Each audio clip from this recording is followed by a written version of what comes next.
Karibu sana to another episode of the Tunado podcast. Tukirecord mara ya kwanza tuko na jina, lakini upon further deliberation, upon a very intelligent conversation, jina likapatikana.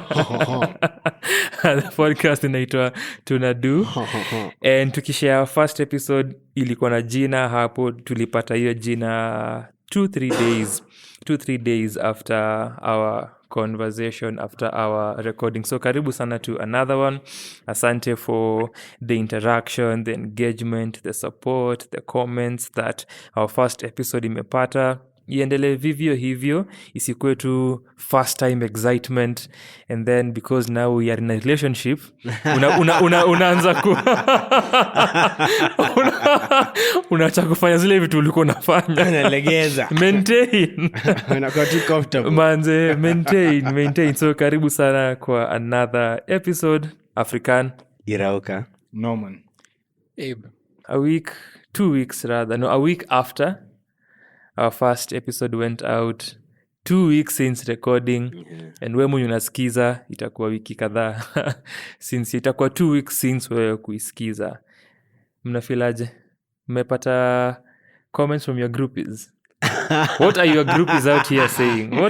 What are your groupies out here telling you kwa DM? Zirauka kwanza najua your DMs ina flourish. Mr. Post Nugget Clarity. Nilikuwa nasema jana kwa live tunafaa ku go the legal route kunini hiyo jina, kwa sababu people can use it out here na wapate profit, na si tumesota mazejo kwa kuitrademark kama ni kuipata tucheve. What are your group is saying kwa DM? mazejo yo group is kama nanisikiza, this is clearly 2 weeks after nimesema hii kitu, but yo my DMs are too dry, come back to me shores. They're breaking your heart. mazejo Mosoti mimi mliamua ku clip to out of context. Love kuitumia marketing material. Your clip man. Then call me 10 years from now I'll be rich and famous, alafu I'll be, unajua ile kitu yenye just before you become very successful alafu umefikisha, alafu your clip is to the surface and that will be the end of, and I will blame you. in a perfect moment.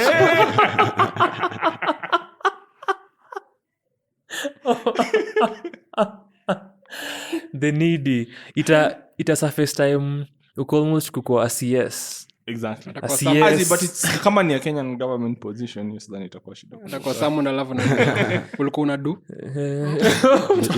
utakuwa someone ndio kwambie hata sisi tuna agree. For sure. Knowing the rich. Wanasema you wised up at a young age. Msata present your clip as evidence. So wanaambianga watu waseme what can hinder this person from occupying this seat. Bas. Then watu msaya pull your clip and then waseme no, but we agree. I support Kenyan farmers. KFC clearly hawatumiangi Kenyan potatoes. For sure. So For sure. it's just mimi. Our produce is not worth. No, it is worth. That's what they need. KFC. Exactly. Apana, they need what we have. Okay. Najaribu Okay. correct hapa mistake yangu. We have what they need, they just don't want it.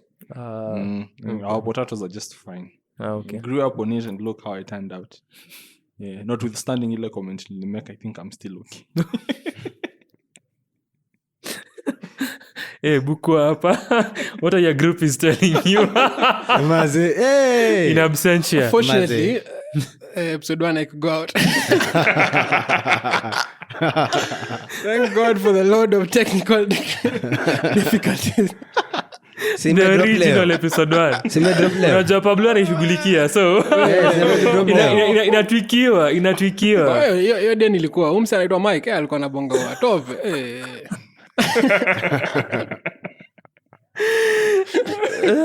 So shukran shukran sana tu wale wenye walituachia sentiments on YouTube during the premiere na pia after video ilikuwa published.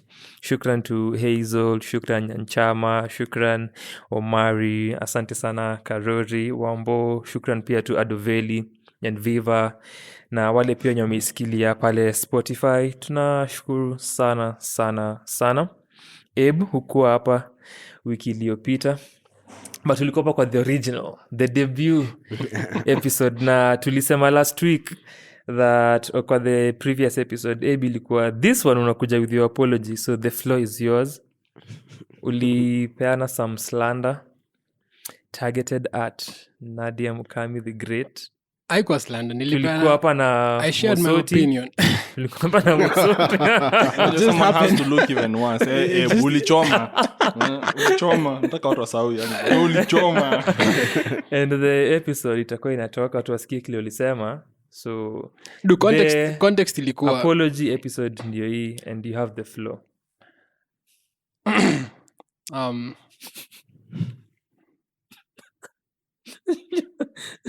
Further context, ulisema that umekuwa Nairobi Gossip Club tukiongea naye on call last week tukirekodi, ukasema yani uko na apologies za kutuma nyingi, ukasema utakuja ku apologize Nadia because umepitia some things, ukaona some hizi devices zinatusikiza. Immediately after kuongelea Nadia Mukami nilipata kwa my for you page ama your the IG, niliona video ya Arrow Boy, sijaiona omsie, but for some reason kulikuwa na 2 video ime pop up, sikuwa najua ni nani, but si una scroll tu, alafu nikienda kufanya my research on the superstars nikaona najua omsie I know this guy, kumbe ni Otoma stand tu, but other still after going through music and all that, I don't see how these guys are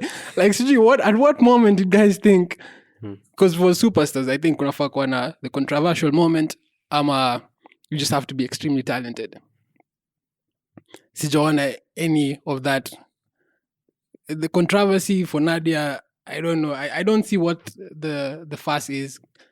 Her music isn't for me, but then like I don't think she's that talented to warrant your superstar status.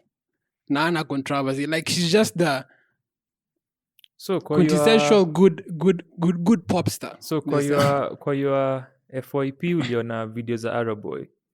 What were those videos about?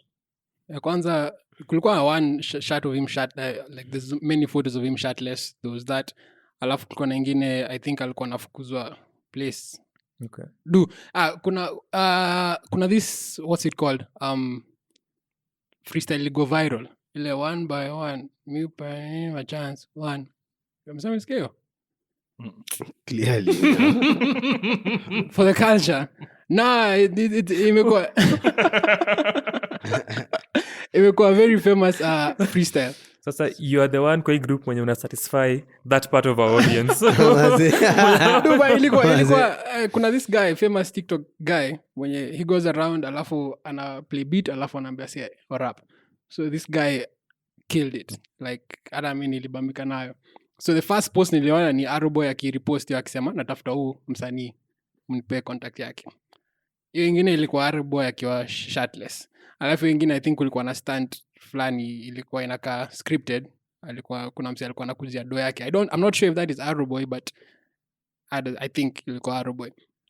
And then zikakulid to Nadia Mukami. At that point hata sikuwa Nadia Mukami ilikuwa my own. Niliacha nitafute tu Nadia on my own. So nikaenda nikasikiza the music, definitely not for me. Nikajaribu kutafuta controversy, nikasearch hadi controversial moments. Zero, siko like what's going on. So nikaangalia pia her most popular songs. I don't see. So I don't see what is the moment, labda because wewe umekuwa kimfollow for a while. At what moment what changed? At what point did it turn for her? Many vile I just know many things and nothing at the same time. Do you know her personally? Mamjua personally? Azi. But ako kwa nini phone book ya umse? Mzee yupi? Rauka. Ona Jaroba ana muscles kama hapa. Godana ni seti. Hizo dog umekula sitaweza. I saw pictures. I'm impressed. Godana ni seti. Ukumbuki tukifanya ile video ya album art. Unakumbuka? Bundle of joy. Mliangalia Bundle of joy? No, but nilikuwa naangalia hata of course. her monthly Spotify listeners. I think Karuna kuna more listeners. Nikita. Hata Nikita Kering. Akona more. Hata I think Zinia. Okay, sikuwa kuhusu Zinia. Because kuna time I was having that conversation with someone. Kakusha ni aje kama unasikiza. And we were noticing that. And ilikuwa kudiscuss story ya reach. And kuangalia reach. And then kuangalia accessibility. So kuna reach in terms of angle ya DSPs.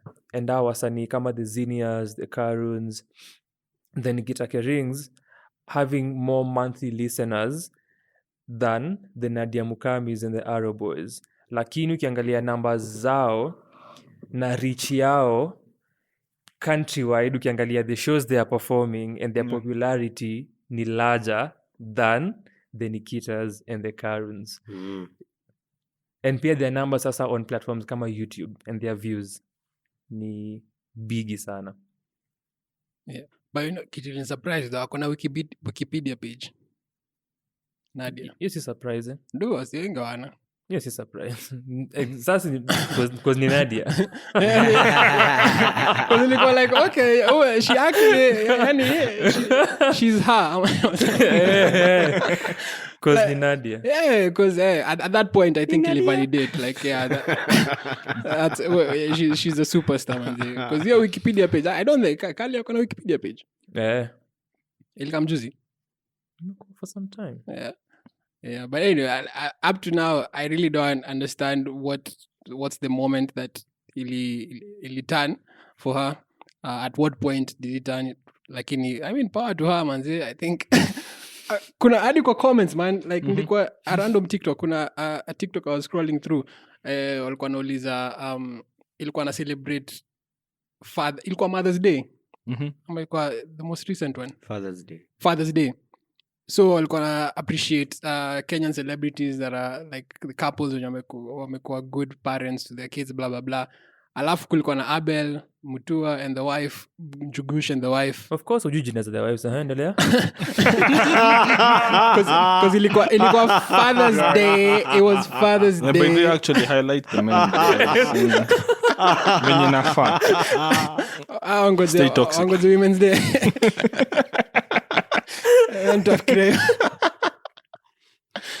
Yeah, but ilikuwa all that. Alafu so sina scroll through the comments because ilikuwa na a lot of comments. Okay, this is engaging enough for guys apparently.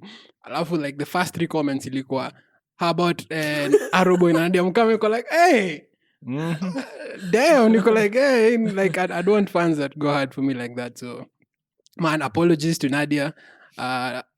No, ilikuwa Nadia, not Arrow Boys, but yeah, apologies to Nadia. Man, crazy. Wacha si tu hate from. Ilikuwa bedsitter but sahi tukona. Hawatajua. But if you should know, it's lovely. Tukona like kuna microphones, large windows, kuna sound engineer.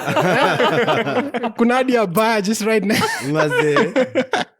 I love there's so many trees. Unaweza get hot dog Mbali though, but Ukitembea in suburbs, in the suburbs. No, but Iroko unapenda her music? Hiyo ni good enough answer. My Siskiza. at all. Like legit, At all. Okay, so unajua the problem is so What's the behave nika umemsikia na ulimsikia under duress because you had to do a Bundle review. of joy. So for me, the problem Under is duress because we had to do a review.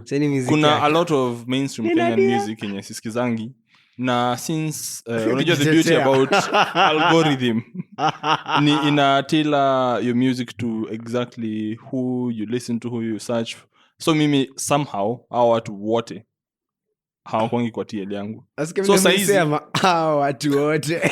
No, like legit. Saizi if you play me a Zuchu song that is not This bundle of artists. nyose kuna njia tu ya kufanya anything is controversial. Yeah, so I know. So as I was saying, Yes. Watu wote. hao so watu much is not wote. big enough for you to It's not big enough. The algorithm. Mwajoi. I thought tulikuwa the same sawa tu. alikuwa na kuseti. So maybe nimesikia wimbo yake kwa the TikToks zenye zinaappear on my Instagram feed na vitu kaa hizo, but I've never been keen enough to go research and listen to her music. No, but for me, other like her most popular song, Uh-huh. sijaisikia because nilikuwa na search what's her most popular song, alafu unajua kuna artist like Sauti Sol, Calligraph, uta bump into their so hata ka ujui ni nani, like when you get introduced to them eventually you go like, oh, this is the artist. I have never heard a Nadia song until ni go through her catalog recently.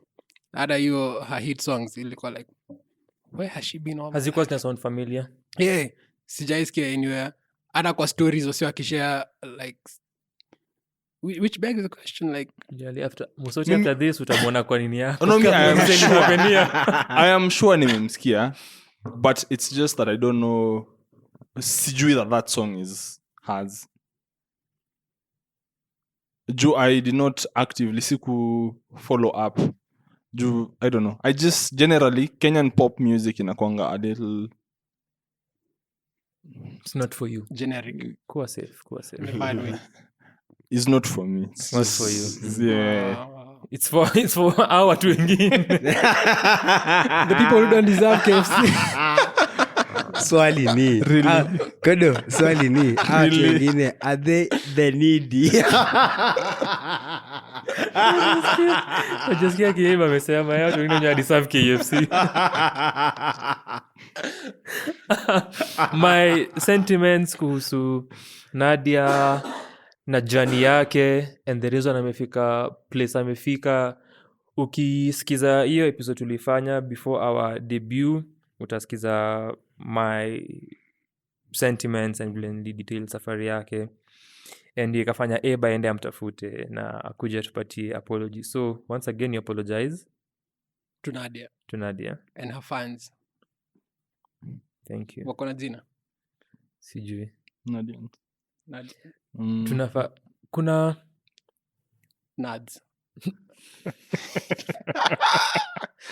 Eve Wow. Eve ingekuwa Nadia ni this kind of artist wenye either kwa categorized as lyrical, miracle, rappers or artists wenye kwa concerned, woke na intelligent and conscious. Fans wake wangeitwa Nads. Unajaribu kusema nini? Hey, what are you saying? She's I not am not lyrical trying enough. to. I am saying what I just said. So yeah, according to Kodo, she's not lyrical. Ingewak. Na fans wake actually. Ingewak perfectly sana. And I think it ties to what we usually say that huku in Kenya hatuna a celebrity culture, because kwa hiyo episode tuliongelea the reason you were questioning her superstar status, tulikuwa tunaongelea an ideal situation or a scenario whereby rather if this artist is walking in the streets, whether atasimamishwa, whether kutakuwa na commotion, and huku juu hatuna hiyo culture. Pia kuna culture ya fans of a particular artist kukuwa na jina Oh, yeah. Barbies or Soul Babs, Nicki Minaj, Beehive, Stans. Me initially I actually thought Soul Generation was like Sauti Soul fans. From the there's that album yenye kuna Soul Generation as the last song. I didn't know ingeenda ikuwe ya label. Me I just thought like fans on like the Soul Generation. Na hiyo ilikuwa for them. Nikaji consider like But one of the Soul Generation Soul until wakiwa in the streets hawata cause commotion. No, they will, but nasema fans wao hawana jina ati hawa ni it's not a but Kenyan wanashare thing. filosofia. Yes. So filosofia. Souls. SOLS. Souls. Ai, mbona tunafanya kazi yao? Hata hawako pamoja anymore. Mazee. Unapoanza kufikiria wabieni watakuwa naitwaje? Wasavara. The Savaras. That's horrible. That's Chimano. hata Chimeno. fikiria wa watu wako Men. wa fancy fingers, we kama fan of fancy fingers. What name would you give them? I don't think I can say it on last. Unafikiria nini?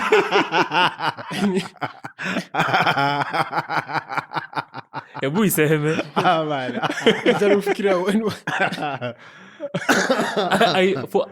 I am sure it has to do with fingers. knowing him, unaona. Narudi kwa episode ya chicken tena. Once again. Haya, mtu wa serikali mwenye ako na sisi hapa on Tuesday last week alikuwa na shughuli pale K1. Alieka show. Mazee. Sijui kama ilikuwa captured kwa the episode because our previous episode ukitupa bars, as you said, ulisema si puns, ulitupa bar fulani hapo and ukafanya a show on the following week, the following Tuesday at Mizani at K1. Ulikuwa for hiyo show. Yeah. Unaweza mchocha, show ilikuwaje? Unaweza tell the people vile huyu Mswahili aliperform.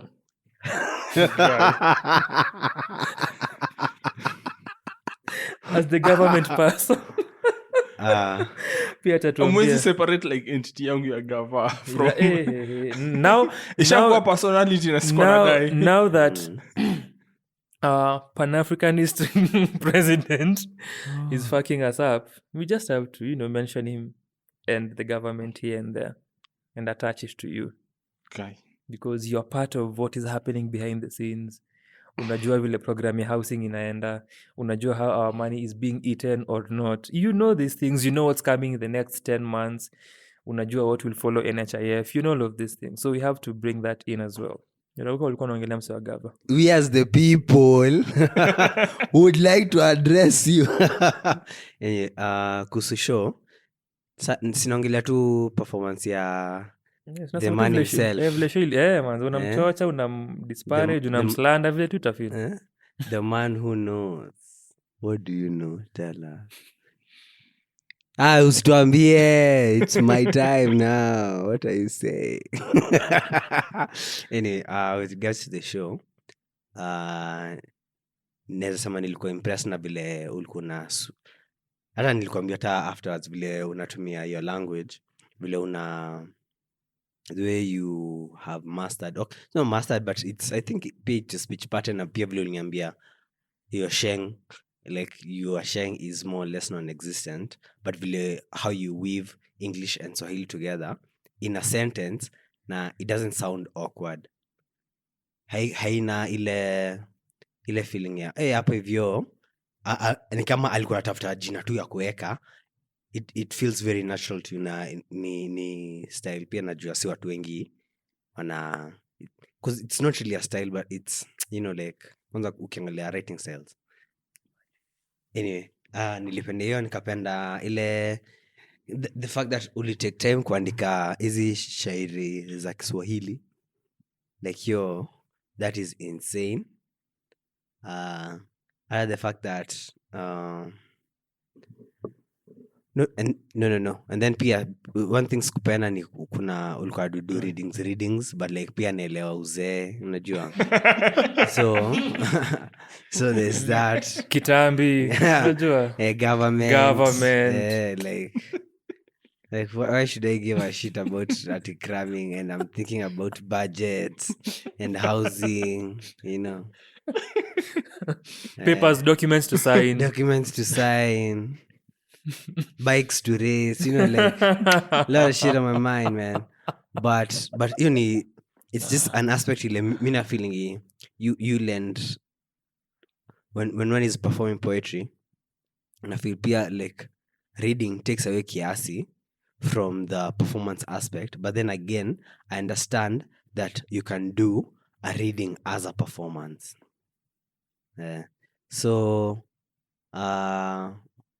one point up ni cheki ni ulikuwa comfortable on stage, which was nice, as in ile ulikuwa comfortable ku like with the audience interaction, hata ukiongelea the pieces before, haikuwa very, it felt like a very homely performance. Haikuwa ile unajua kuna lights, it wasn't all artsy, but yeah, sijui kama nimesema kitu yote ya maana kweli. Umesema. Msee anasikiza na Mosoti ndio anaweza tuambia. Zejo. Shukrani, man. I'm happy to enjoy, man.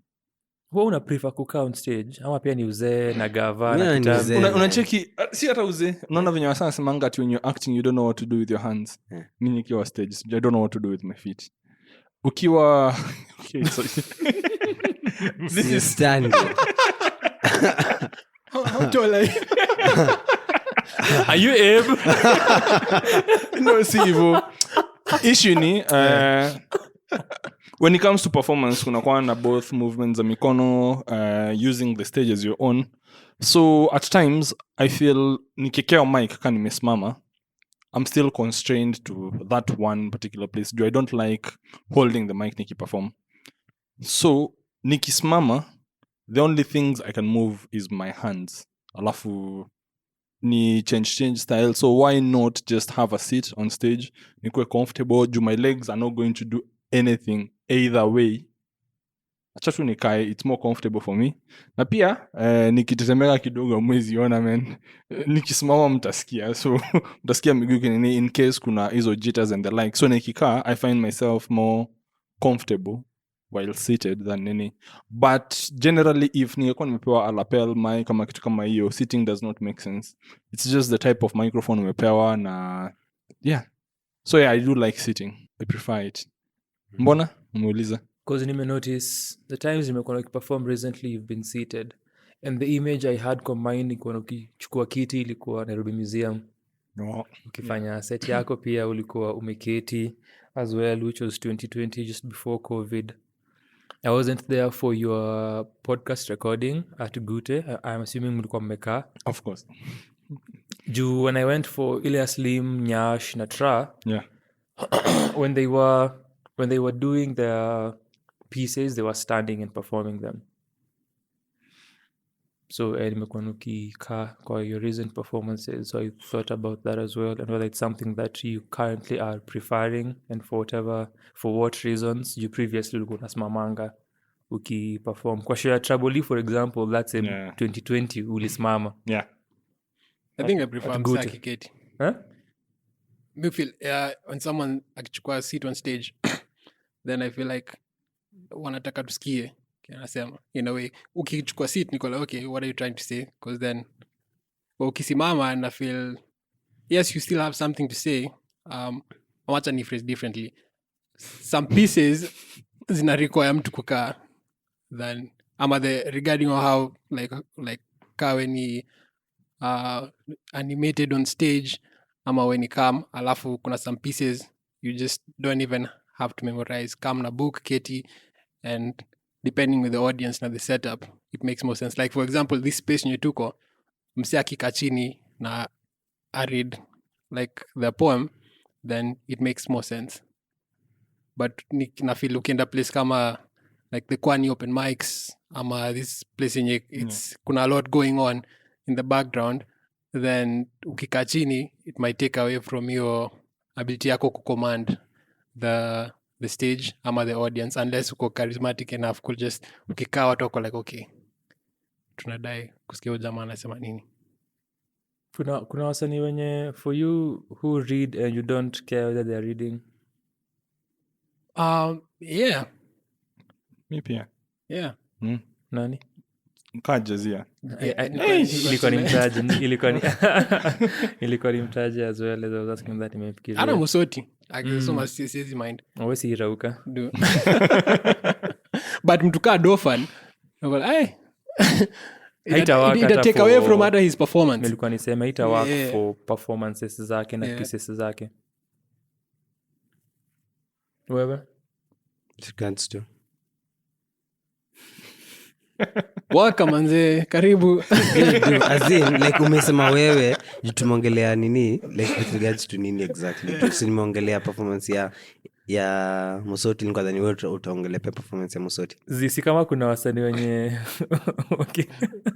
wakikaa chini, mi hapana, mi nataka performance like I understand the need ya kukaa chini na kusoma, but na feel like cause pia nimeona performers wale who perform wale wamego to read because either ku get time ya ku internalize the piece ama they were like fuck it, I couldn't care less, you know. So na I've seen what a good performance is bila kusoma. Hata hizi pieces, hata hizi like poems that one ile mtu anakaa chini anasoma ile just you can read the poem, page poetry. Hizo page poetry ukiwa nimeona mtu amekam ameiperform bila nini, and it's very transformative.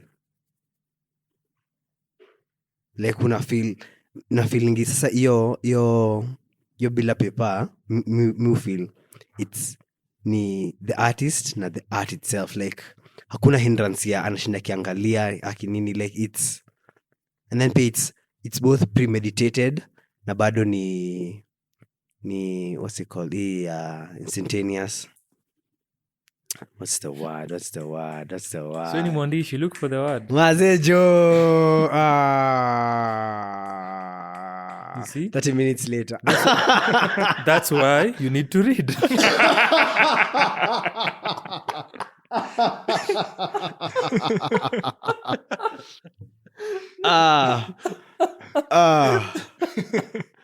Because I'm considering how many books I read, man. Words escape me too easily. That's why people need to read on stage. No. Like, you know, this wasn't a prepared performance. This is ad-lib. Okay. Mimi Unaweza tuambia what was the process for you going into the show? So kuna obviously I performed 5 pieces. 3 zilikuwa performed, 2 zilikuwa read. And the problem was when it comes kama the one that ilikuwa proper shairi with vinavekati etc was something that I had written like a week before. Na despite the fact that Swahili sounds like inakuja natural to me and easy, it's not that easier to cram.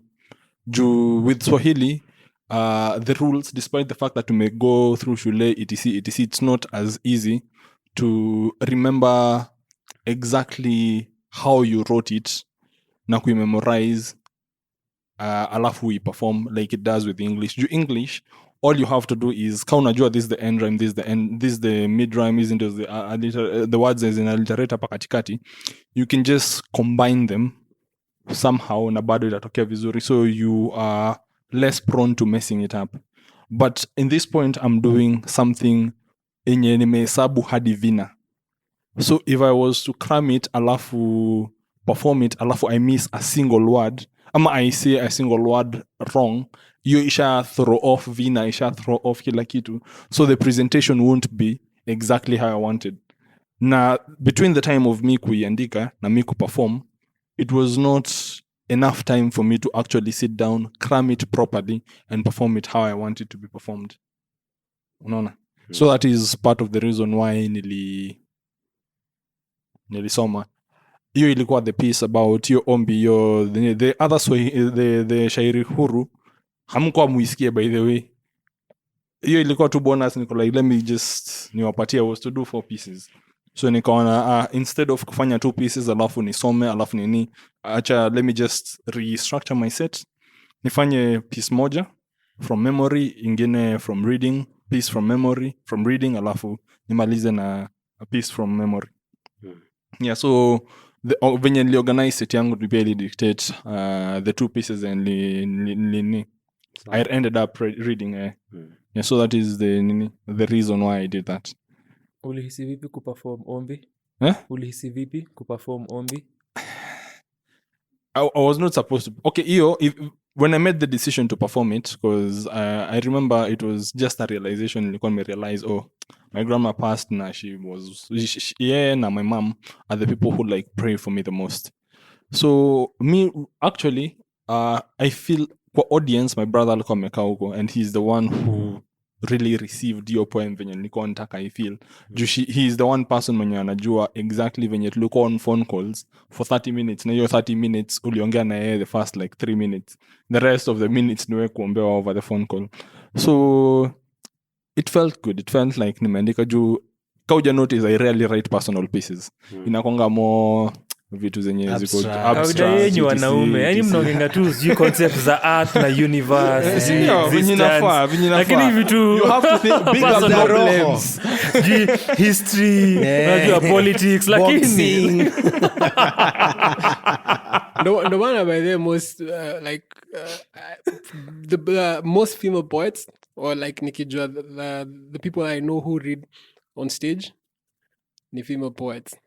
Ama wanakuwa wameketi, but majamaa wenye wanaongea cosmos na whatnot, politics. So the whole issue is it was the first time nilikuwa na perform a piece yenye is very personal to me, so it was a change in pace, and nilipenda reception, so I'm happy about it, and ndawapatia more of that kind. So, and also the fact that it was structured, ilikuwa kuna mtu toka Coastal ananiambia Kiswahili chako ni kizuri. Kwanza unajua ilikuwa ni mention hiyo, ukipeana your sentiments kuhusu hiyo performance, alisema Mosoti amefanya kitu no other poet in Nairobi kutumia Kiswahili, and I was like umse ni nani?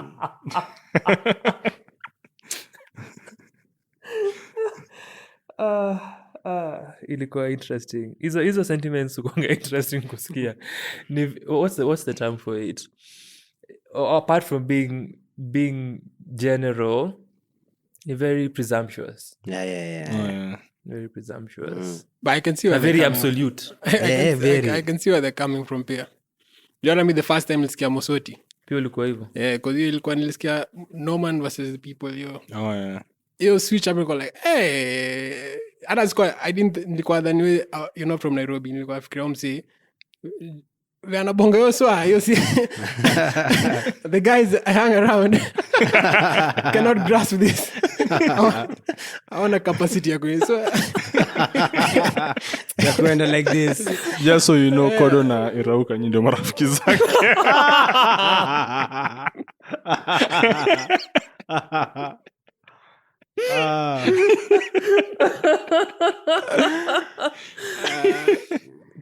Kando na kumes ngeli tuliongelea earlier tukiwa hapa na Pablo vile limes ngeli na Minli notice, ambia huyu ndugu msalifanya na the rest of the world, mtu alikuinspire kuandika na Kiswahili ni nani? So mamangu ni mwalimu wa Kiswahili. So give your mom sikupati flowers. Kodo najua nataka hizi flowers sikupei. But anyway, acha ni basi bawele yako kidogo. Mse mwenye aliniinspire anaweza kuandika in Swahili is actually Romy Swahili. Mse alini challenge niandike my first piece in Swahili ni wewe. Yeah, I know, nilikuwa content. Hate on poets. Alafu uliona venye alijidistance from me kwa Ribu Ngeli. Aside from wewe kwa Ribu Ngeli. That's what I stand for. Like nilikufunza hii kazi na ulifanya vibaya. Alafu manzone ume confuse easy na lia. Okay. But ilikuwa Fiti, what do you people think, as also we get into another show which really happened jana na sato show ya Gufy? What do you people think is the future of performance poetry?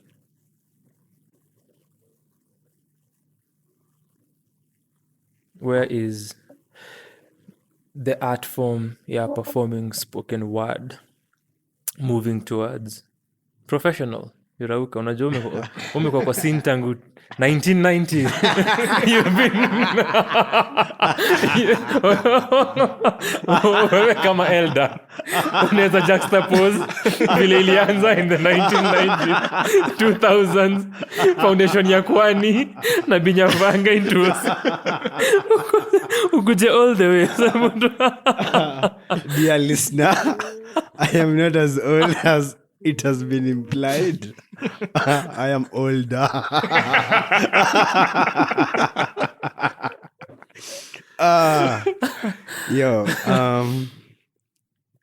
Interesting umesema kuhusu hiyo future ya performance poetry. Jumini nimekuwa nikifikiria nilikuwa nadhani ita morph to like every poet atakuwa na like a band or like a music accompaniment, which for a period ilikuwa was leaning towards. And then say with now the show illy happened this past weekend, now 2 weeks from you listening to this, I think. Yeah, only 2 weeks. A week. A week. See, ilikuwa I wasn't able to attend the show, but it was walikuwa seti kama performance, as in kama stage play but with poetry.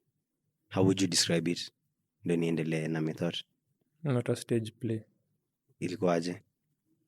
Ilikuwa storytelling mixed na poetry. Ama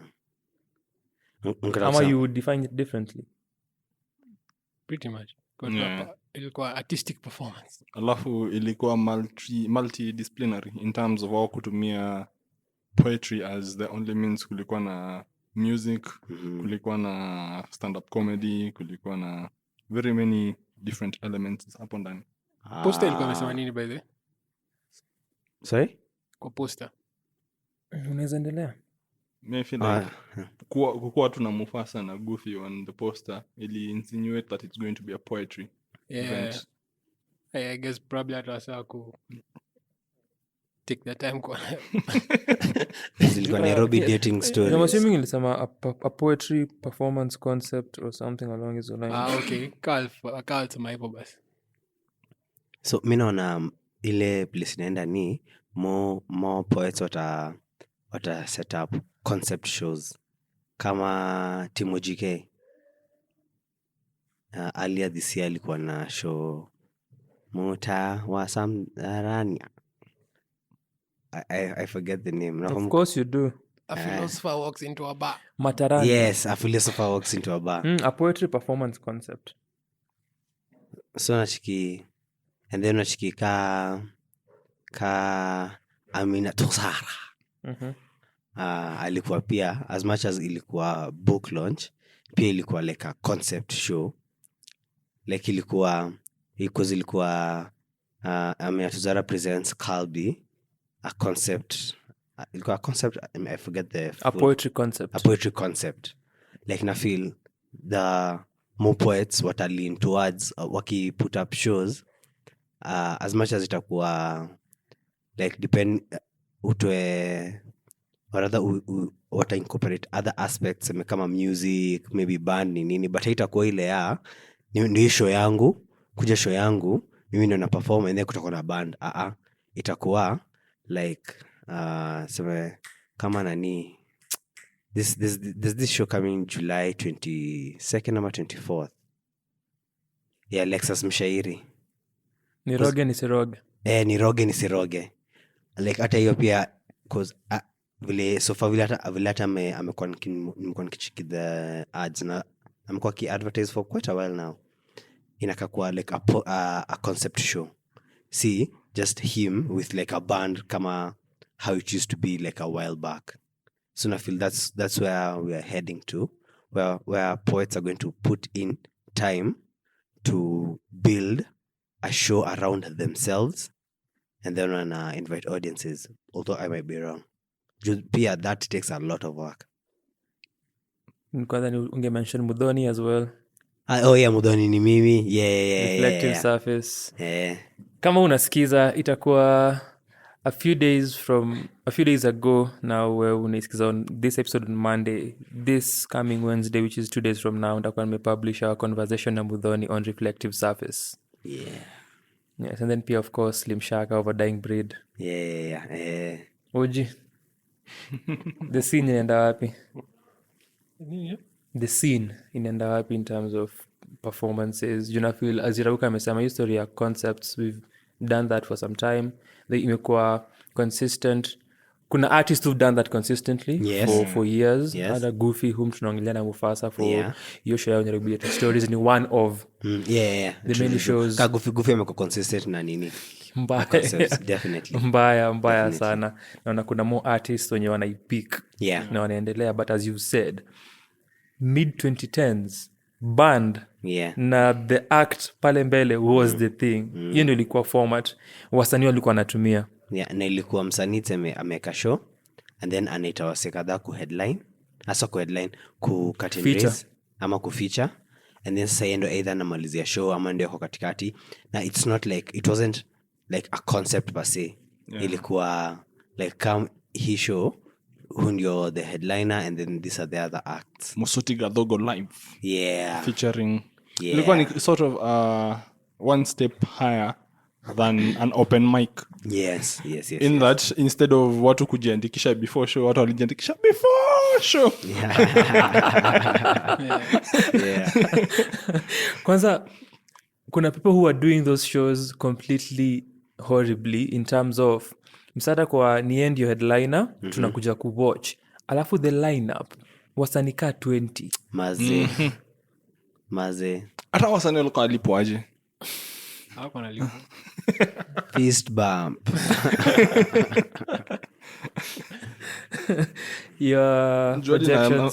Najaribu kufikiria kuwatumia tu fare ni kufika venue. That seems still like a huge cost. Yes, it is. Still is. I don't think walikuwa nalipo. Nategemea ni nani anakuinvite. No. Because the first time ile Mufasa in concert nili open for Mufasa. Bali niambia ni kama hata sikuwa najua na perform back hiyo time nili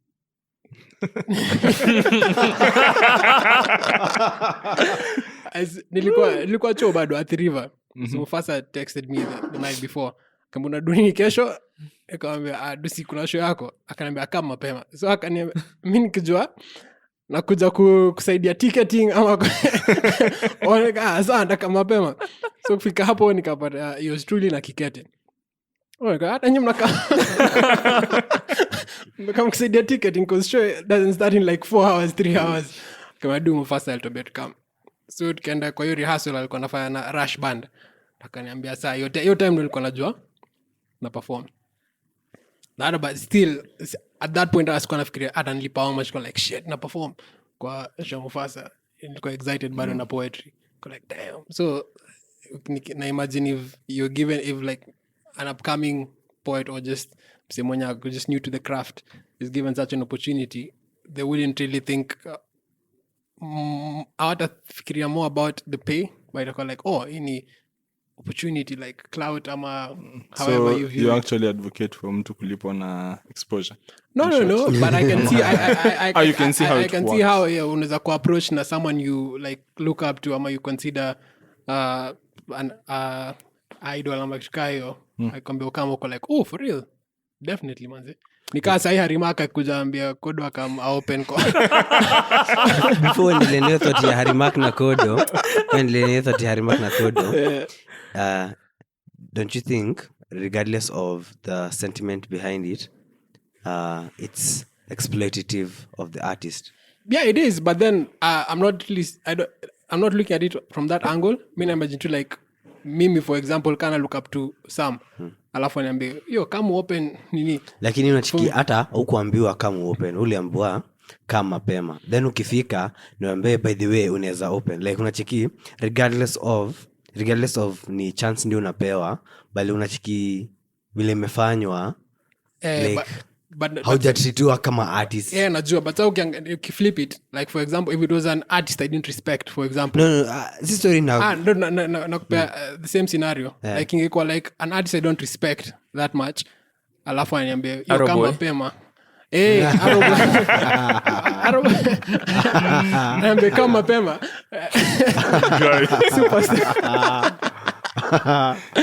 Nitakujiwa. Yo, I can't fight. Like you do, like if it's an artist you really don't look up to, alafu akuja kwambia, you can easily just say hapa 3 hours ali kuniambia sahi, so kuniambia jana kabadu, I don't think it'a work. But me in that moment it's wrong, yeah. Like the you know, the planning could have been should have been better, but then the moment my baby niko like, oh, Mufasa in concert, window like the first guy on stage. And Nico like, wow, sawa, let's do this. Iko sawa. So I get it's wrong. Like it has to be done. And I think over time I may find differently. But yeah, like I can see how msee anaweza kuwa so excited ama overwhelmed na hiyo moment ako like, shit manze, yeah, mimi naenda perform like alafu tuongelea madoo baadaye. But then after umekuwa there for a while uko like msee akikuwa approach sahi, hata sahi msee akini approach, the first conversation itakuwa okay, budget inakaaje, set ni how long, what not, alafu hiyo ni conversation we have prior, way before the event ama a considerable amount of time. Hivyo ndivyo unaweza decide, nawapatia pieces 4, alafu juna feel kidogo generous, naweza ongeza moja, juu pesa mmenipatia si ati so naweza so ndapatia tu 5 naweza ongeza. Unafilaje kuhusu performances zenyewe zinaenda? I'm really hoping hii phase tuko nayo ya nini ya concept shows hizi ibaki longer. Juu wenye umesema kumekuwa na sort of phases when it comes to poetry in general. Juu kuna hiyo phase ya band, kuna phase ilikuja watu kuandika vitabu, phase ya guitarist. Exactly. So kumekuwa na so many phases zimekuja. And I'm just hoping it's not just another phase, ni kitu yenye wasi wanaweza kawa stick juu ever since kitambo kwanza show ya nani ya Ngatia, ever since your show I have always been for nini concept shows. Like it's something, it's different wakati umse alikaa chini akaandika several pieces ziko different but zinatell a story ama zinatell a concept ama it is so much more creative wakati unajua umse alikuwa limited in scope but somehow ametupatia something so broad with that, like inafanya you appreciate your art a lot more. So I'm happy with penye inaenda and I hope it doesn't go back. Na ukiangalia hiyo show pia bado tulikuwa na hiyo format ya having featured acts. Yeah. Okay, combined at the story. Najua hiyo show wewe uipenda sana. You've mentioned it to me a number of times. So do you remember who was featured? Do you remember? Fee was supposed to be featured. Fee. But I think Shiano. But hiyo ndio issue. Na flow flani. Wali perform. Na hadi Achieng alikuwa. But walikuwa kuna walimba, yes, at some point kwa interlude. But hawakuwa featured as nini? As just singers. Wao ndio walikuwa na actors. Walikuwa part of the story. The score.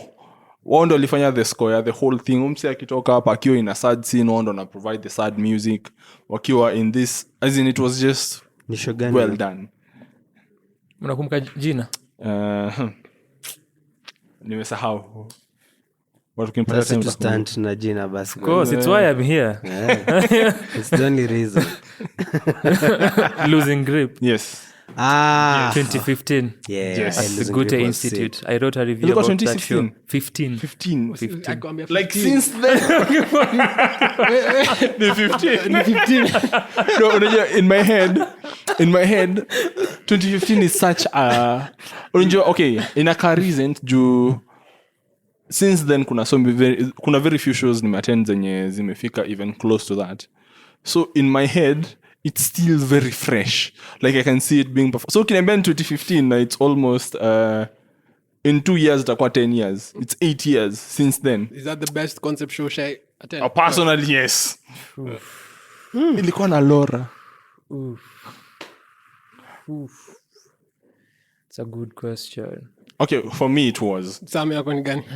Mazejo nimeenda too many good shows to kuweka moja. Chagua moja. Siwezi Chagua moja. Chagua Chagua mbili. Siwezi mbili. chagua moja. Siwezi chagua mbili. Tatu. Like ni kibao Sema sana. tu yenye stand out like poetry concept show. Okay, the past 2 years. Juu vile umesema poetry ilikuwa niseme I'm sure you put Mugambi's show there. The recent one that tulienda. Would you? Well, sasa tukitoa Because vile poetry. uliongelea. Hiyo show ilikuwa Yeah. sick. Hiyo show ilikuwa sick. Mugambi sijui kama unasikiza but ilikuwa sick. Mzee he's a performer. Briefly, what was the concept? Concept ilikuwa about suicide na we see this character, the main character is dealing with the mother's suicide attempts from like a young age, like sasa tunaonyesha akiwa mdogo and then akigrow out through the years, so the suicide attempts sort ni mingi but like ziko staggered throughout, and then sasa the story revolves around the first time the mother tried to kill themselves. This character alidecide kuandika 1,000 brilliant things to live for, and then akacha kwa kitanda ya the mother, but like the mother never really acknowledged, and then sasa hiyo list ikafika mali kenda ikigrow. It's The moment umesema ilikuwa about suicide nikasema makes sense why you love it.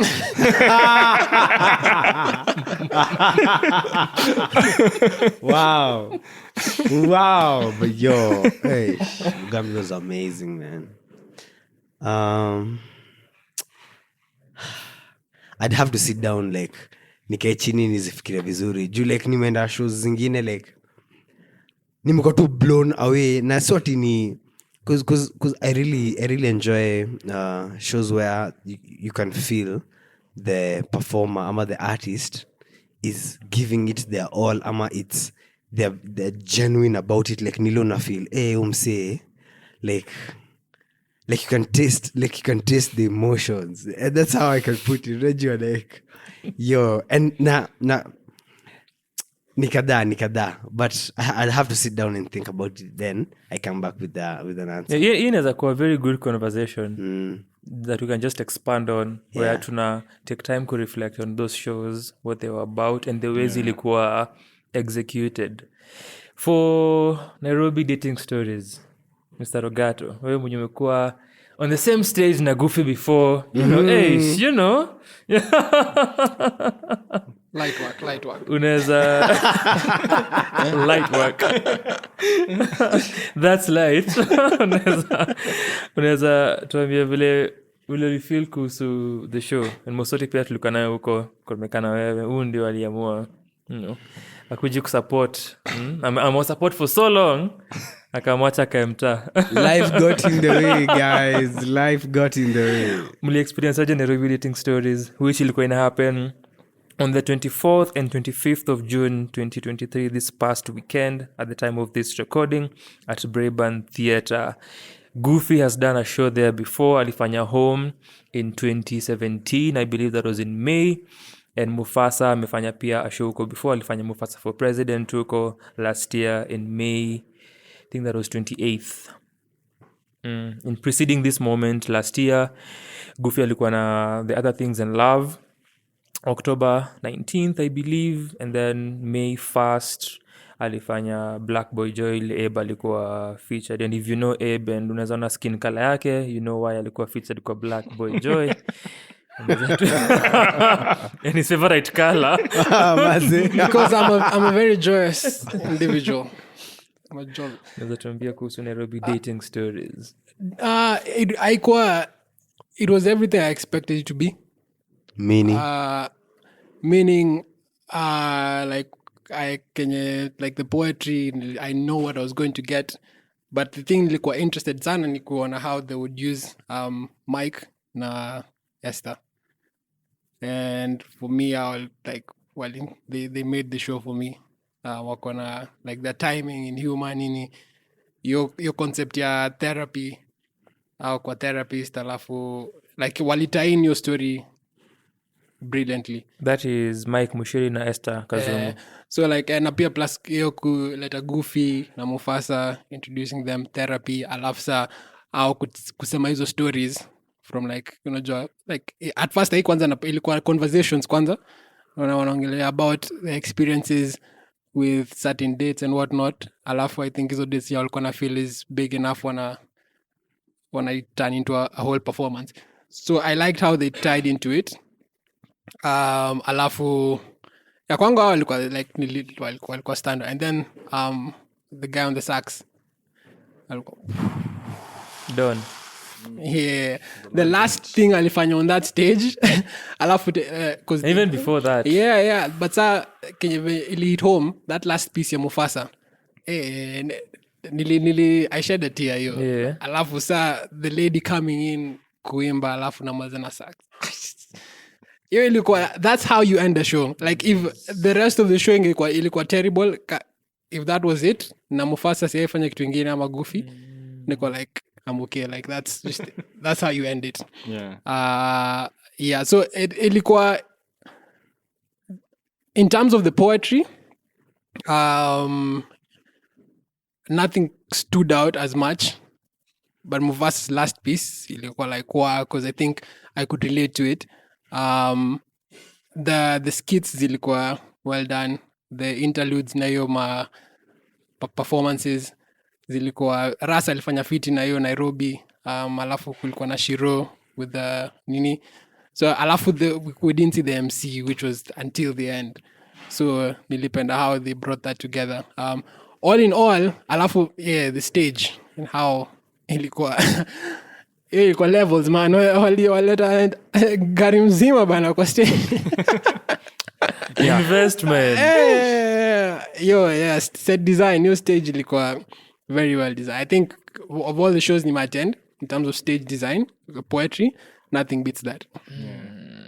I've not seen anything better than that, like kwa hiyo stage design. Alafu I think the place, it's the way hiyo Brabant Theatre inaka very intimate.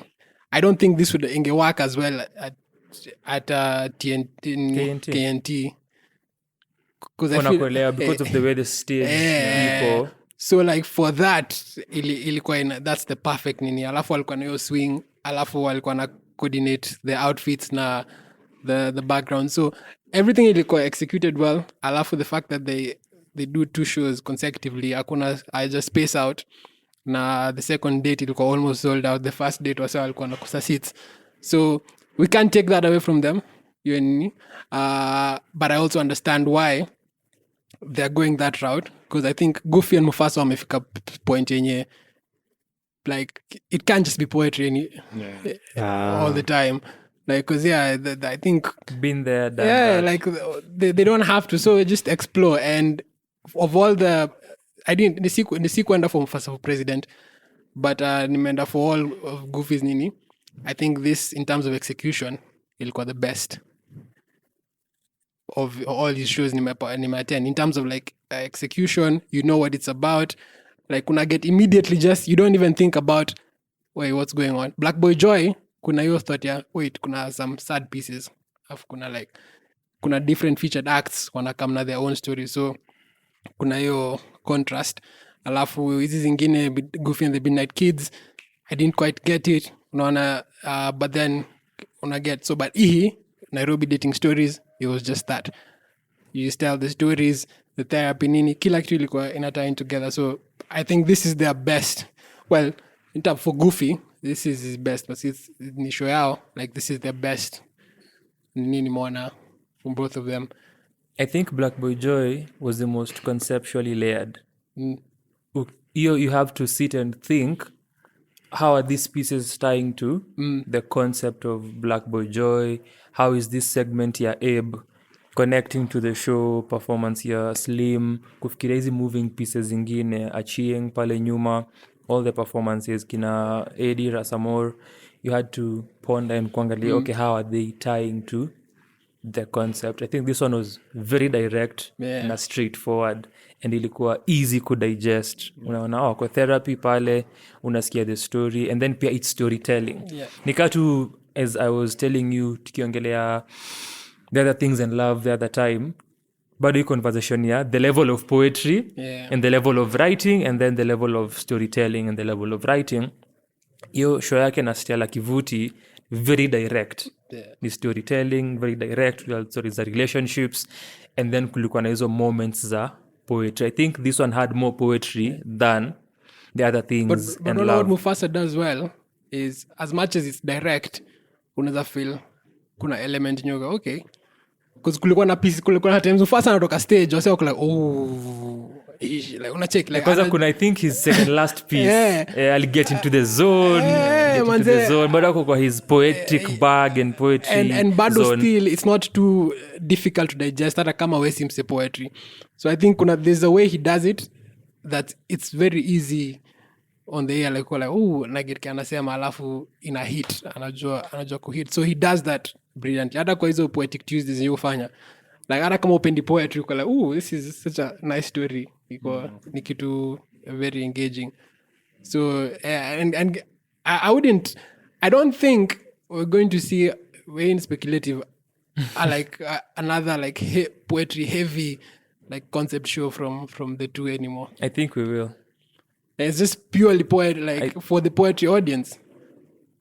Ukisema purely poetry nafikiria show kama a Black Boy Joy. That I can see Gufy doing that again where because hapo kuko na hizo moments za storytelling as alifanya kwa the other things in love where ni a story, kuna narrations, kuna hiyo skit yake na Morris katikati ya the show, hizo kuongeza hizo elements vile alifanya kwa Black Boy Joy. I can see him doing such a show again. We'll see. But I'd love to see the because I think it worked for them. Mosoti. So everything Eba mesema is true. But so after show ishe, after your hype yote, the show was amazing. Me, I loved it. Worth every single coin yenye nililipia show. I'd watch it again. The only thing you'll notice afterwards is kwa the second half ili feel ni kama script iliandikwa for the first half alafu the second half haikuwa juu kirealize hawako utilize kina Esther Kazungu kwa the second half. Nika the first half ndio walikuwa wameandika vizuri alafu the second half ilikuwa more performance heavy bila now that. So I don't know, I was just curious about what exactly juu nilikuwa nakaa naangalia niko like okay sawa, this feels like a totally not a totally different show but ina feel ni kama kulikuwa na two different writers wenye waliandika hizi segments. The first part ilikuwa na Esther Kazungu, ilikuwa na that therapy and all that was like the theme of the first. And for the second part ilikuwa to just them performing with the musical interludes and that's it. So for me that's what it felt. It did not take away from the gig but it just felt like two different things. That's just what I thought. But generally I loved it. Kama msanii nikitokanga show nasikianga nafaa kwenda tu niandike pia mimi so so yeah, baada ijaisha so this week nita create kitu mzuri from just that fire and I really so far most of the shows nimeenda za kina Gufy kina Mufasa I've always been impressed. And kwanza I was actually nilikuwa very skeptical to the same when you mesema to Nairobi Dating Stories niko like if someone else angefanya this show tungepata exactly what the show was about, ni people in Nairobi dating na venye wame heartbreakiwa na hizo vitu zote, but the way we got it from kina Gufy and Mufasa, it was exactly that but so different from how someone else ange approach. Ebu elaborate for someone. Because I completely get your point. You get feel only Gufy and Mufasa wangeongeza the layers that they did exactly for such a title for a concept, but unaweza expound kwa wengine ingekuwa tu women bad man oppressed the only thing wangekuwa wanafanya that feels different in their paces ingekuwa nikawa wanajaribu kuflip your script ati men have been hurt by women pia sisi angalia sisi tumepitia kama wanaume pia by women. That's what they would have done, but hawangeenda deeply into how it happens, the feelings, so hawangeifanya exactly how Gufy na Mufasa wameifanya. I think Mike alikuwa the key to that entire show. Ni interesting that you mentioned the second half of the show because as nilikuwa naelekea mtaa jana tukiwa tao kuna mtu alimention how waliongeza because Mike na Esther the other segment for the second half where now Miriam alikuwa anatell story yake akiambia Nancy mwenye ni Esther akimwambia pia amevunjwa moyo, which ilikuwa this sarcastic and fun interpolation of story there were Jesuses, right? So Kabi wa Jesus they went at them very humorous that hiyo part waliongeza haikuwa on Saturday, which inakuanga fascinating ukienda hizi shows zilikuanga na a couple of days. For real? So there are things deluxe. there are things that wasanii huongeza. For instance pia I even mentioned kwa my live jana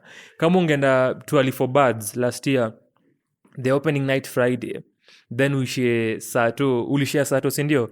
And also ulishia Sato had a better experience than Friday. Wakaambia wase the show ni better, ishieni mchekizi stories ni amazing.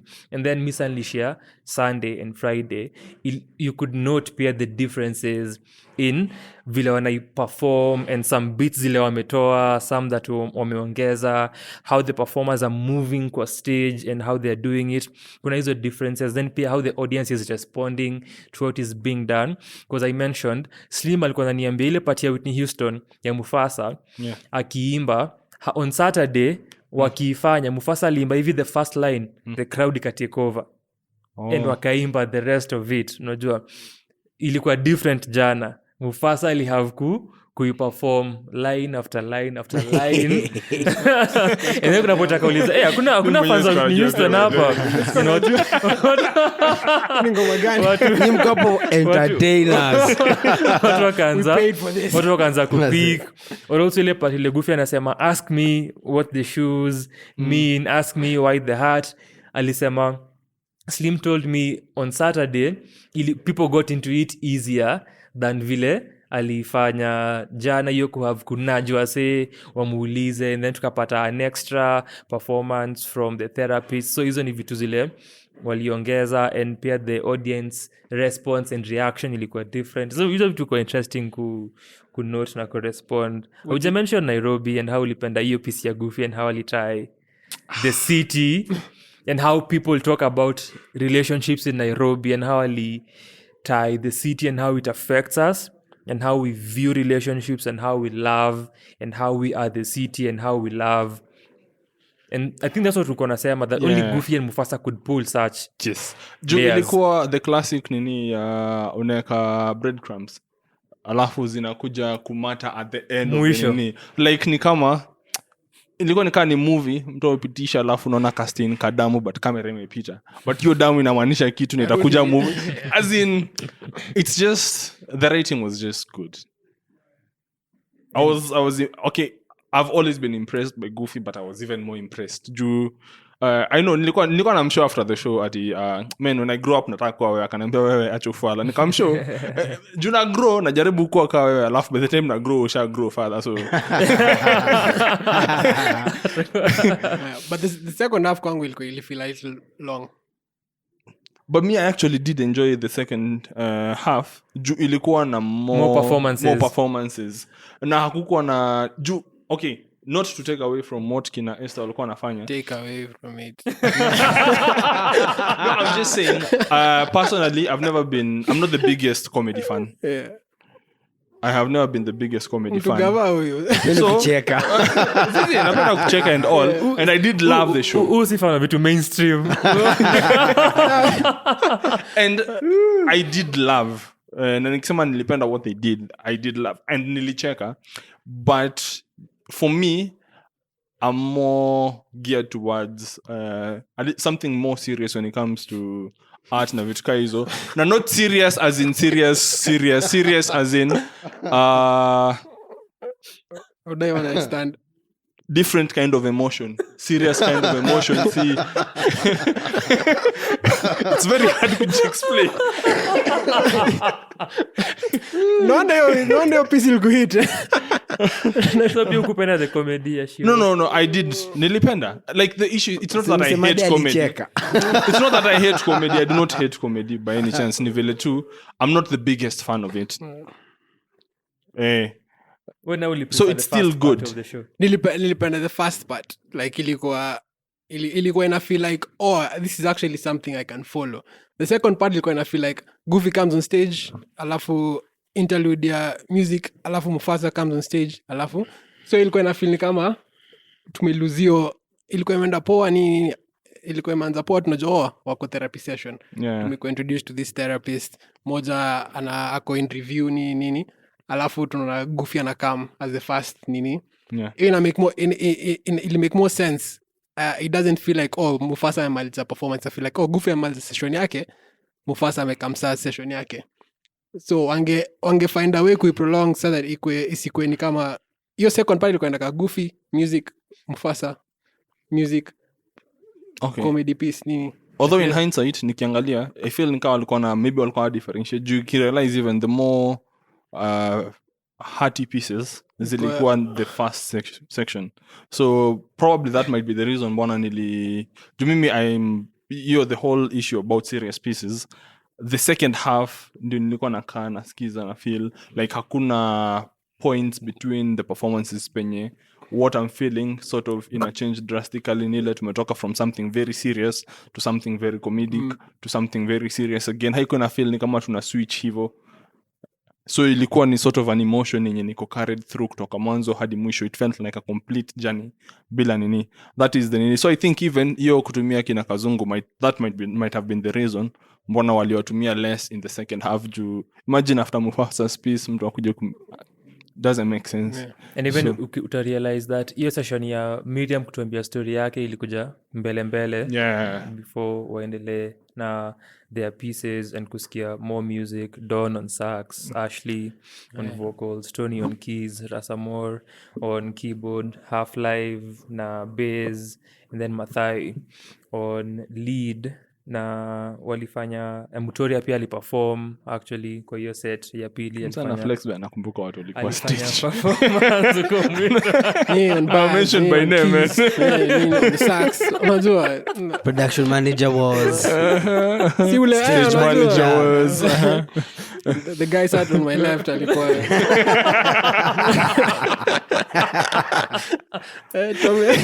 camera crew and pia watu wenye walishia 24 Birds. Mike alikuwa also a standout kwa 24 Birds. Mike ni brilliant man. Yeah, like alafu ile point alimba man ilikuwa tu kuflex kitu na feel wangefanya like ningependa ifanyike na yote mwenye after wako na hiyo session hapo like stage left ama wherever penye alikuwa like instead of kusema acha nisimame niseme angeanza tu hapo hiyo piece alafu asimame watu wangefollow tu. Na mimi pia nilifikiria hivyo hiyo ya kuna sort of hesitation and then you just start talking and then you stand as you go to hapo center stage kwa I don't think there was no need for hiyo nini for the nini because walikuwa nasikia already nini so unasimama tu alafu una dim lights like inge flow to seamlessly because the one alikuwa anasema acha pale inakutoa. I also felt the same with Mathai na Rasamore kuongea before their performances. And Eddie pia alifanya during Black Boy Joy, and I think pia the other things in love kusema what's up guys, I am Eddie, give it up for Gufy. kila msee Mutoria nini Inatoa in the sana moment. inakutoanga cause yeah imagine cause tushajoin ni nani Of course. Ama tutajua Na after plus this. hapo mwisho wanasema, Ama, we perform cause too, let's keep it going. sasa okay sikuwa maybe alikuintroduce but akujiintroduce wako like huyo yes. unacheki niko like nataka kujioni nani na alifanywa Nairobi alimbe yo the Nairobi ni fit so angekam tu immediately tu hivyo The bass and then mathai versatile and intricate, it takes away so I think sijui kama ungefanya pia for Shiro kama ingeweza because Uba alikuja katikati kuintroduce Shiro kufanya comedy. I think hata Uba angekam katikati ya Shiro angeingia tu hapo perform hata towards the end then aliruin your moment for me hiyo moment ya hiyo piece ya Mufasa alafu venye alikuja kabla Dona maliza kabisa. So hapo ilikuwa like no achana nilikuwa naifikiria nikijiambia imehappen twice kwa show za Gufy. For me ya Ching Black Boy Joy tulikuwa na wewe Tulikuwa na- after piece ya Achieng after that song na vile Yo. silikuwa kwako Aching, if you're listening to this niaje man. and this song about women supporting each other Yeah. through sexual assault Yeah. and that building of sisterhood and caring for one another and what that song talks about and ile place ametupeleka the roast of Gufy yeah Ty came in, I felt horrible jambiani. Why More shows without MCs. are you making light no of because after hiyo Mufasa moment onge close to the curtains alafu lights ikamona alafu nyinyi mna get the hint same pia na hiyo piece ya Mufasa nilikuwa nasema hivi tukiwa na wewe na Slim if you know the context of that piece ya Mufasa ya mwisho Yeah.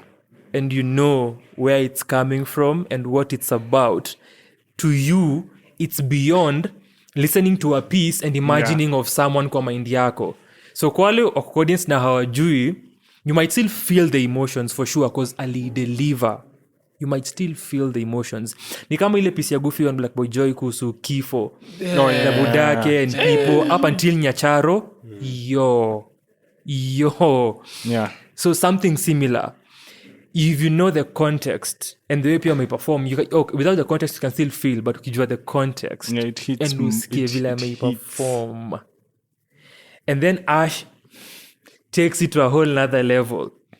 And then Don on sax wakiwa tu pale kando kwanza and then Mufasa kambring katikati wakaishia wakamwacha.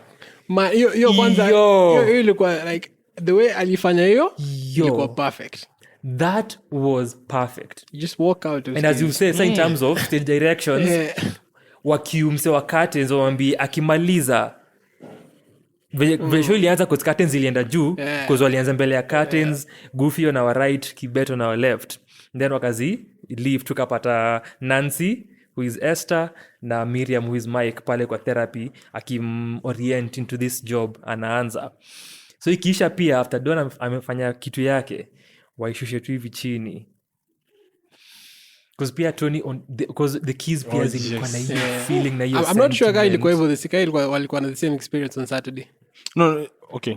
Sawa. This is secret. Okay, sijui niliambiwa na msee on Saturday it was not all that really compared to nini. Kuna so many things like generally on Saturday was slightly nakumbuka I have a friend mwenye alikuwa na complain at the humor it was more leaning of not the jokes, the delivery of the jokes haikuwa on point, so walikuwa na feel nika the humor ina rely on the tribal your accent ndo so wao walitoka na that giveaway wako like the performances were nice but the humor connecting those performances zilikuwa zina rely on that. But mimi so jolly ni show before ni come show, so kuja show that's what I expected but that's not what I got. Nili get like points penye the humor was actually really good humor despite the accent being the way it was delivered through. So hiyo ndo nilisikia. I did not attend Saturday so I cannot say fika that is what happened but Yeah. mi kitu nilisikia kuhusu Sato ilikuwa walikuwa na some jitters kwa hiyo show ya kwanza. Na Mutori hakuperform. Hakuwa I also didn't see why alifaa perform hii ingine. Gani? Mutori? Yeah. Juni Mutori. No. Don't. Like, didn't you hear? But angeperform kama angeperform tu like bila kukam on stage alafu kutune guitar hapo nini angekam tu alafu aanze tu kuimba ama tuisikie tu from somewhere alafu awake nini. I think ingekuwa nini because hizo moments za pause alafu No, ingekuwa better but sasa it was still good with him in it. Yeah. I feel like watu Saturday wali miss out wanafaa kuchia like kinde. I still tulipa deluxe tulipata na hiyo story ya transition Kibet ali-execute perfectly on Mufasa for president.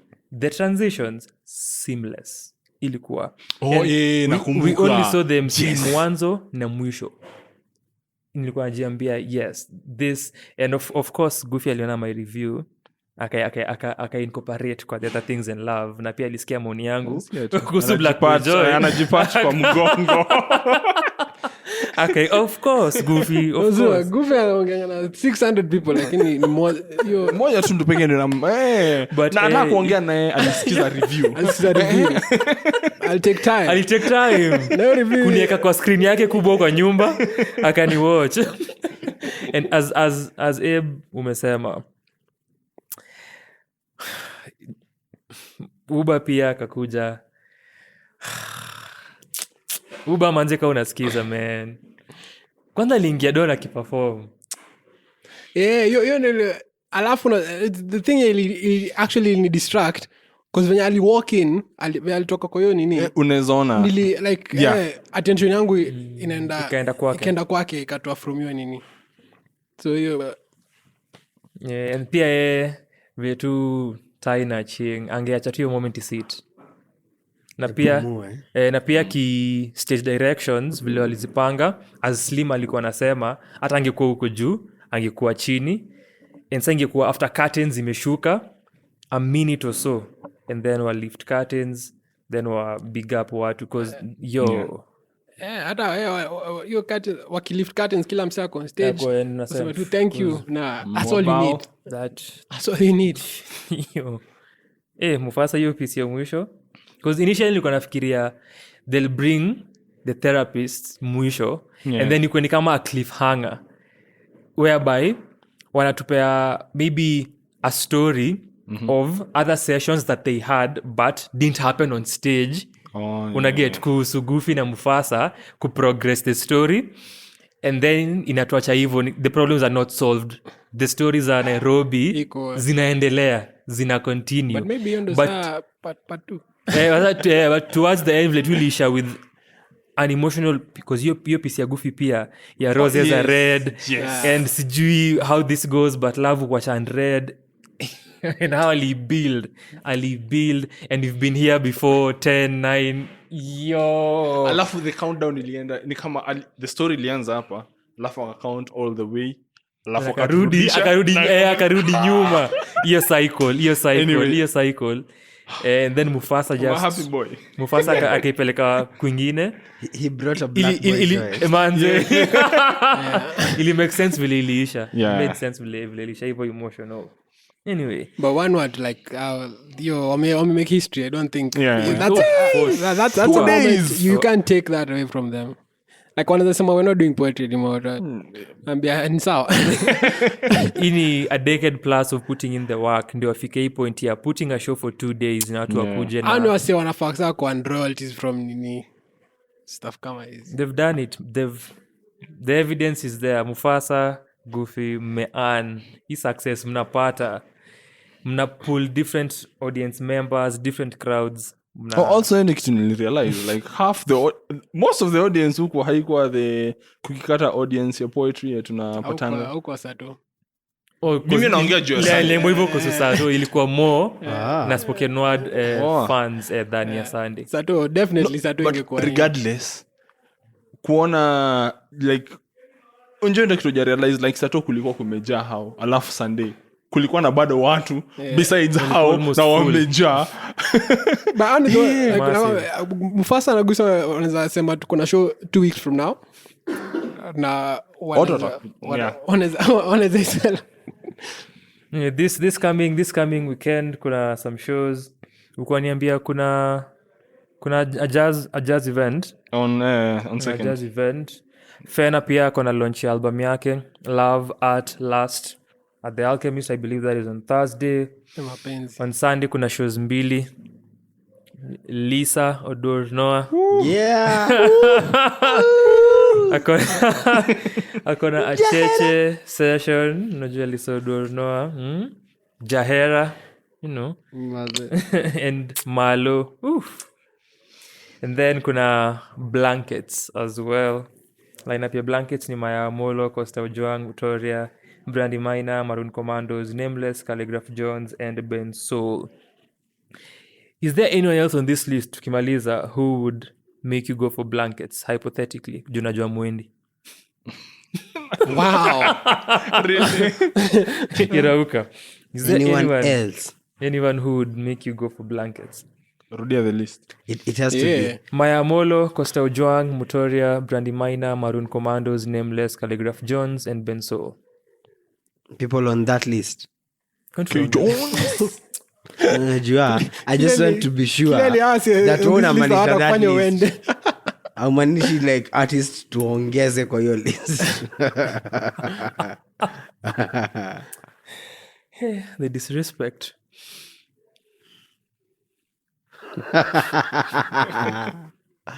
I wouldn't say. But the reason there's no artist on the list ulezafaa niende ni kwa sababu like hakuna.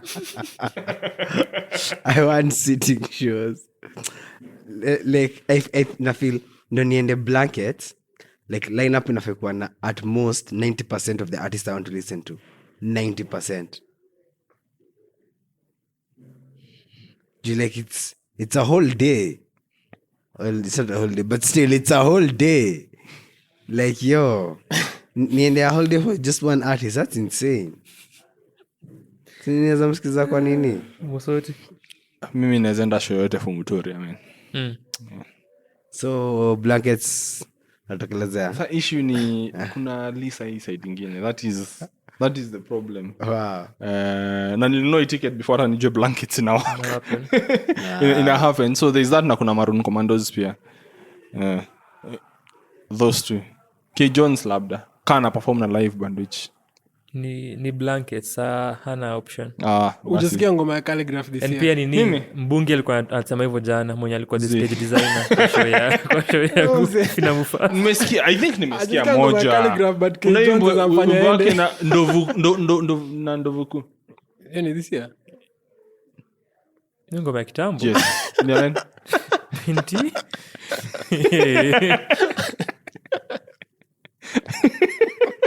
I think wametoa versions 2. Si niende vuku na Butros. Hiyo ndio naongelea. Hata uji Butros kwa hiyo ngoma. Hata uji uko kwa hiyo ngoma. Okay, sawa basi. Of course hakuna mse hapa who would take you to a show. Oh, Maya Molo. My girlfriend would. Maya. No. Oh, your girlfriend will take you to the show. My girlfriend asked me to go. That's the only reason then. Na wewe kode. Only Maroon Commandos. Okay. Yeah, but I would And Ben Soul, because I watched live in a while. No. Sijana Ben Soul live in years. So I'd love to nimuone live. Yeah. Kwanza kona an album, so niko sure the show on this day itashika mbaya sana. So I've watched Costa a number of times.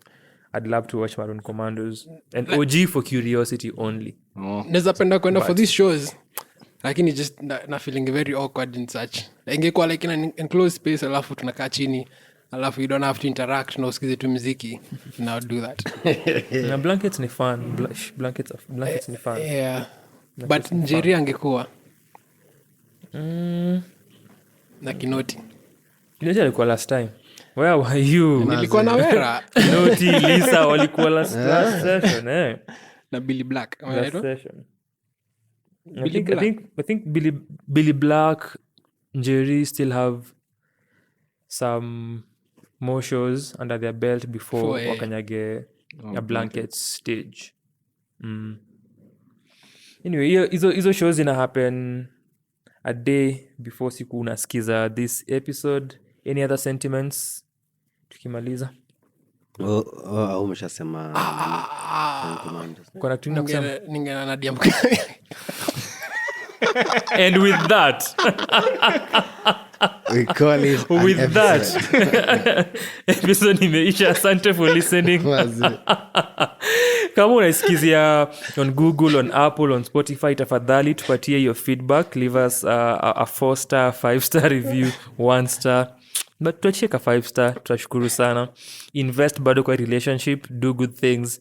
Tuachie ka comment kama unasikizia on YouTube or any other platform. Just tuachie something, a like, a review, a comment. Tutashukuru sana. Shukran sana for listening to this episode of the Tunado podcast.